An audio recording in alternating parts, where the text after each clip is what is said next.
Yo, what's going on, everybody? It's your boy Big Blue, and we're back with another video. This one is going to be very interesting. I saw it pop up on my feed, and I'm like, you know what? Let me find out exactly what's going on, because this stuff isn't making sense, and it hasn't made sense, and I don't know why we're doing it, because it's ridiculous. So it's from CNBC. I don't know why that was a tongue twister for me. The title of the video is called "How Common Core Broke U.S. Schools." Now, I used to work with the school county, Gwinnett County in Georgia, and I literally, I didn't know what Common Core was. I graduated after Common Core was a thing. And when I finally learned what Common Core was, it literally made no sense to me why we're making a 2-step problem solving equation into 10 steps. Made absolutely, for what? Why? It doesn't make sense, and the kids don't understand it at all. So let's see what CNBC got to say about Common Core, why it's fell in the U.S. It's ridiculous.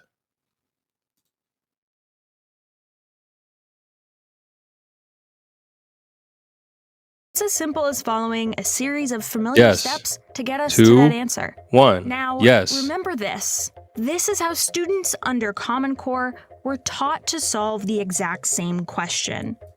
No.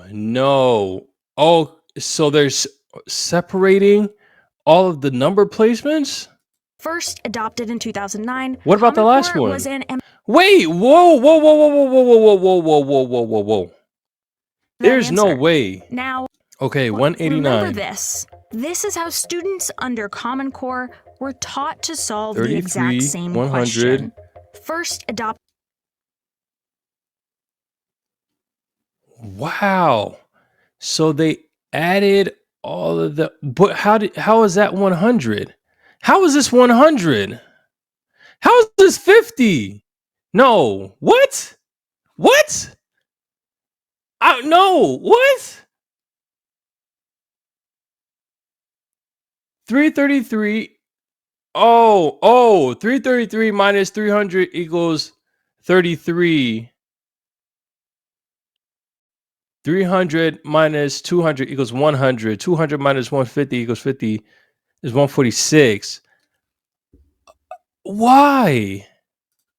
In 2009, Common Core was an ambitious initiative to revolutionize the American education system. Why? 1 state, the District of Columbia, and 4 territories signed up to participate. National leaders from Bill Gates to President Obama supported the idea of the Common Curriculum, and it cost an estimated $15.8 billion to implement.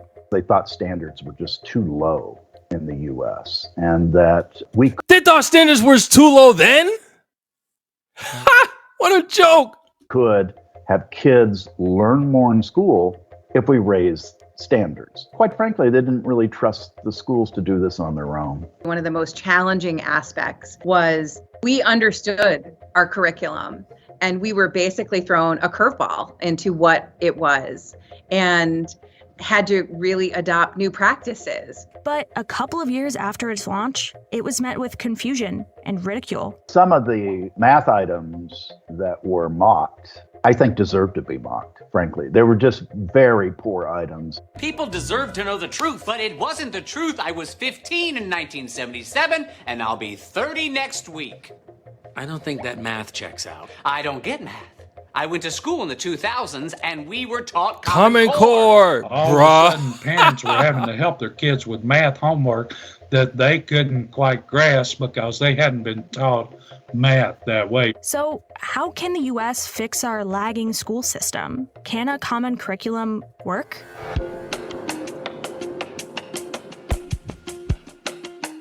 The Common Core is a set of standards specifically designed to better prepare American students for success in college and their workplace. These standards determine what a student should know and be able to do in language arts and math from kindergarten through senior year. Language arts too? When you should know algebra, should it be 8th grade, should it be 9th grade, should you be capable of doing algebra 1 or algebra 2? You know, when would it be appropriate to move into calculus, things of that nature. It's important important to have a standard because you have to have a clear vision or goal of where you are going and what it is that you expect for your students. I think that if you go in without any expectations for your students, they themselves are going to be unclear, right? What it is that they are showing up to school every single day to achieve. Besides setting these benchmarks, Common Core also brought changes to how students were taught. There definitely was a shift, especially in just your thought and thinking about how you approach lesson plans and how you are going to make sure that you are disseminating the information in a way to your students that they can receive it. Do you know the Pythagorean theorem, right? Like, okay, a squared plus b squared equals c squared. You can probably ask any adult and they can shoot that back to you. It was more that part? Maybe. More about if you have that knowledge, if you understand what it is, where do you use that? How do you apply it? On the language arts side, there was much more of a focus on moving a little bit away from fiction to much more focus on the critical thinking using real live documents like studying Hamilton papers or something like that to really understand what was going on at that time. I don't believe this because there were stories that I remember when I was in high school, some fiction stories. If anything, I remember the fiction stories before I remember the nonfiction stories. They tell me they gave all these kids nonfiction stories. No wonder they don't know any. Of the revolution. There were two main reasons why the initiative received so much support in its early years. The first was fear that America was lagging behind other countries in academic performance. They always were. In 2009, the U.S. showed middling performance in reading and science and scored below average in mathematics, compared to the average score among OECD countries. The idea was we're going to hold schools responsible for teaching to a higher level and then test kids to see whether or not they've attained that higher level. The second reason was that the Common Core allowed different states to accurately compare their academic performances by having a uniform standard for education. And while one state might now say, we're doing a great job of achieving our standards, but these standards are very low, and another state is saying, we're not doing as well as we'd like to be doing in achieving our standards, but they're very high, this makes for a confusing conversation. With these intentions in mind, two nonprofit groups, the Council of Chief State School Officers and the National Governors Association, developed the standards. Achieve, a nonprofit education reform group, as well as various teachers' unions, including the National Education Association and the American Federation of Teachers, joined in to help the process. So when they got together in 2009, what they did first is they had a memorandum of understanding that they had states sign on to. And it basically said, okay, we're going to go write these standards. You don't have to accept them now, but can you at least say you'll be interested in looking at them and might accept them down the road if you find them to meet your needs? And over 45 states signed on to that memorandum of understanding. We made sure that we were having K-12 teachers talk to freshmen, sophomore professors to make sure we knew what post-secondary was expecting and making sure we built on those expectations from K through 12. Since Common Core was a state-led initiative, the federal government did not play a major role in developing the standards. However, it did play a role in promoting them. The Obama administration's Race to the Top fund offered $4.35 billion in grants for states agreeing to adopt any college and career-ready standards. We will end what has become a race to the bottom in our schools and instead spur a race to the top by encouraging better standards and assessments. Now, this is an area where we are being outpaced by other nations. It's not that their kids are any smarter than ours, it's that they are being smarter about how to educate their children. In fact, we were hitting bottom in 2009, 2010 in the Great Recession. And so states were desperate for money. The Obama administration put together a recovery package for the states, but one of the requirements was they had to have adopted college and career readiness standards, which is a code word for Common Core. This was seen as Obama administration support for Common Core, and that's not an unfair accusation. Facing minimal resistance, it seemed as though Common Core would be a guaranteed success. We had a meeting in 2010 to have all the entities sign off on the adoption of the Common Core. We had unanimous across the state agreement because So many Kentucky teachers had been involved in giving feedback and writing the standards. But a couple of years later, things took a turn as the efficacy of the new standard came into question. It also didn't help that the Common Core became the subject of ridicule by parents and the media unfamiliar with the concepts taught under the new standard. A lot of parents were getting homework that came home that they just didn't understand. They didn't. They thought it was bizarre. I went through Common Core with my kids, and I remember looking at my daughter and going, I'm not entirely clear what you're doing, so I'm just going to show you long division the way I know it. It wasn't until a decade later that federally funded research was conducted to find out what the impact of Common Core had on students' performance over time. The results were disappointing. The studies range from tiny negative effects to tiny positive effects and a lot of neutral effects in the middle. So the one thing we can be pretty certain of is that Common Core did not have a dramatic impact on student achievement in the United States. Did we raise standards? Yes, we did. Did we raise expectations on assessments? Yes, we did. Have we improved student performance? No. There are Not at all. Not at all. Failed. The Common Core has failed to improve student performance. But the most popular theory is that the standards took away the control from teachers who always have a better understanding of what their students need. The idea that you could dictate curriculum to a teacher or dictate instruction to a teacher from kind of remote control from up above and say, well, here it is that you're going to teach is simply unrealistic. Kids are not cogs in a machine. So we say something is going to happen in third grade, but realistically, for some kids, it happened in second grade. And for some kids, it's not going to happen till fifth grade. The Common Core made that really hard. It really drew a huge spotlight that all kids aren't going to learn things in the same path and really started to mark that as success versus failure. Another theory is that those who wrote the standards didn't take into account the financial difficulties of students across America. Studies have shown time after time that children who grow up poor are more likely to have poor academic achievement and drop out of high school. Roughly 10.5 million children lived in poverty in the U.S. A lot of children's needs are not being met within the four walls of their school building. And I think that we see that deficit is even larger for students from low income families, or we have students of color. As a country, we just have not committed to the underlying problem of student performance, and that is poverty. Today, Common Core has fallen out of favor. More than 20 of the initial 45 states have either repealed, revised, or edited the standards. 4 states, including Arizona, Oklahoma, Indiana, and South Carolina, have entirely withdrawn from the initiative.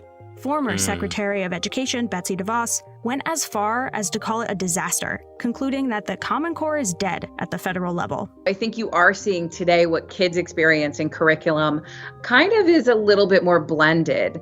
It's not the holistic approach that maybe Common Core introduced when we kind of swung completely to that continuum, and parents would look at their children's, third grade homework and go, I don't get it. I don't think Common Core as such has a future, honestly, now. It was a movement at a particular time. It reached its heyday when we had widespread adoption. And as I said, then there was a retreat from that adoption. Many of the states have held on substantively to elements of that Common Core.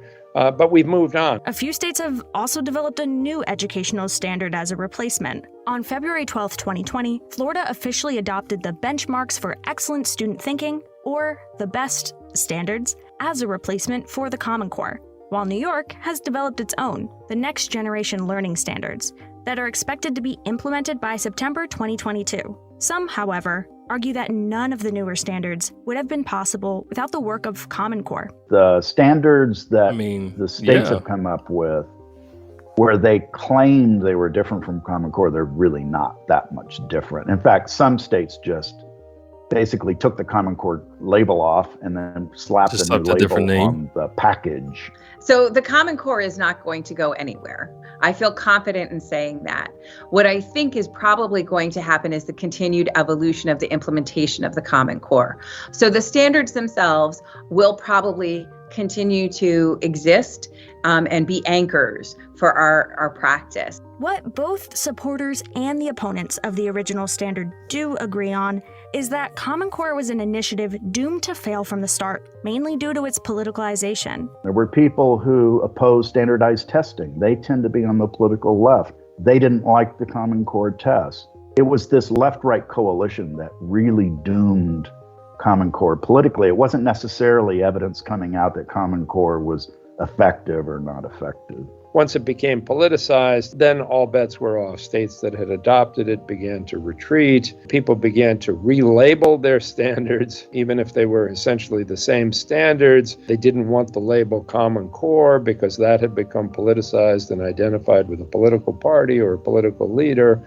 And the thing began to fall apart. While the Biden administration has not yet explicitly commented on the matter, experts believe that the federal government will continue to not involve themselves in the future of educational standards. I don't think you're going to see the Biden administration enthusiastically embrace Common Core. But experts assure that education in the United States will continue to improve as long as there are those who believe in the importance of education. The future of education is extraordinary, and it's extraordinarily important because what we need to recognize is that education is the asset our community is built upon. It's the thing that we invest in to ensure community growth. It matters whether they learn it or they don't. And if they're not learning it, as an individual student or as a subgroup of students, then we have an obligation as the adults in America to do what we can to bring them up to the standard, because the standard is ultimately what they need to survive and thrive in this economy, which is ultimately what we as a society and as a nation need if we're going to survive and thrive as a democracy and as a 21st century international economy. Yo, what's going on, everybody? If you reached this far into the video, that means that you are a real one, and I appreciate it. I appreciate you. We reached 500 subs, which is great. Thank you guys so much. And that being said, we're halfway to our goal, which is 1,000 subs. Let's clap it up. So as a token of my appreciation, we're going to be doing a small giveaway once we hit the goal. But do know that as this channel continues to grow, the giveaway amount is also going to grow. But more details is going to come later on. And if you're new to the channel, go ahead and like, subscribe so you can be part of this great community of living one Get It. Let's go ahead and get back to the video. Okay, interesting topic. How old is this video? Well, this video is 3 years old. That makes sense. Yeah, so yeah, when it comes to the Common Core, when I tell you, it completely blew my mind. I remember my eldest child, who is now a senior in high school, kind of crazy. When she was, let me see, a freshman. When she was a freshman, I was helping her with her math homework, and I was trying to figure out what the heck she was doing.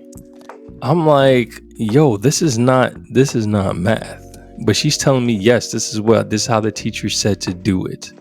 And then she showed me the notes that she had from class. And I'm just looking at it like, you know what I mean? Like, none of it made any type of sense. And I attempted to learn it, but I couldn't. It's just hard to reprogram what I already know and what makes sense. At least from the math portion, like we were seeing before, we're taking something where we're just writing little notes on where the equation is, but instead we're writing whole graphs just to do math. It didn't make sense. One thing that I will say is that as I was growing up, so I grew up in New Jersey up until high school, and then I moved down here to Georgia. I remember being in 8th grade, and as a and I forgot what the term was, but when you were taking special classes like advanced classes, I was taking regular classes, of course. My best friend, we were in 8th grade. He was in the advanced class. He was taking algebra in 8th grade, like high school algebra. So then when I got to high school down here and we're taking algebra, best believe I was passing with flying colors in that class, because a lot of the stuff that they were doing, I already had an idea of how to do. It made sense. And like just a lot of class, I think at that time I was doing geometry as well. So I was already like in tune with how geometry worked. So when I took geometry in 10th grade. I want to say 11th grade. I was, again, another class that I did very well in. So to me, I thought that, school was just going to be easy. It wasn't until I got to college that I'm just like, okay, this isn't as easy as I thought it was. And that's mainly because, I think there was a big learning drop from up north to down here. There's a big learning drop, especially in the city, in the area that I went to. And I just, I don't know, it just gave me that sense of, okay, people in Georgia, schools in Georgia, just learn things slower than in New Jersey, and it's whatever. So I guess the real question is, how do you get standards to increase? I don't think Obama should have intervened and tried to change things and make it common core to try to increase education standards. Increasing the way, or changing the way that everybody learns for so long, I think that's what made things a lot difficult, and that's what made kids' grades drop significantly, because where you had parents that were at home that were able to actually help their child with their math homework, now you provided them with a whole new system that they don't understand, and now they can no longer help the child with the math homework unless they're putting in extra hours to figuring it out themselves. Which then, I guess, leads to the idea that if you really wanted to assist with changing, with increasing test scores, again, stuff that needs to be done within the house. I was a C average student when I was in school. Best believe that when I got home from school, I was not doing no extra work. I barely did my homework. Maybe if I did my homework a little more studiously, then I would have had better grades. And I just didn't have that discipline to really get my work done. That's a home situation. That's something that you learn at home. The discipline to be able to get your work done. The discipline, the desire to actually want to learn. The desire to not get discouraged every time when you're doing something that you don't understand. And then when you need help, you can ask for help and then you get it. That comes from being home. That comes from the parents actually being available. You change that, maybe scores will change. I don't know. Y'all comment below what y'all think. I think that personally would have made a big difference. A lot of the kids that I grew up with, they had somebody, if they were smart, they had somebody at home that helped build that discipline in them so that they can learn. Literally almost everybody. It didn't matter how tough the stuff was at school. They weren't discouraged when they saw big words, when they saw huge problems, because they were disciplined and they were encouraged to take on those challenges. But even somebody that may be smart generally, what happens when they hit tests?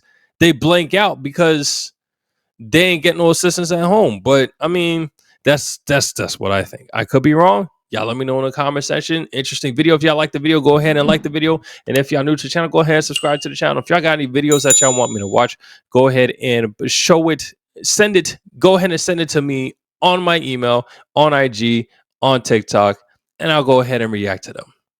Outside of that, I hope you guys had a fabulous day. I'm gonna catch you in the next one. Take it easy. Peace.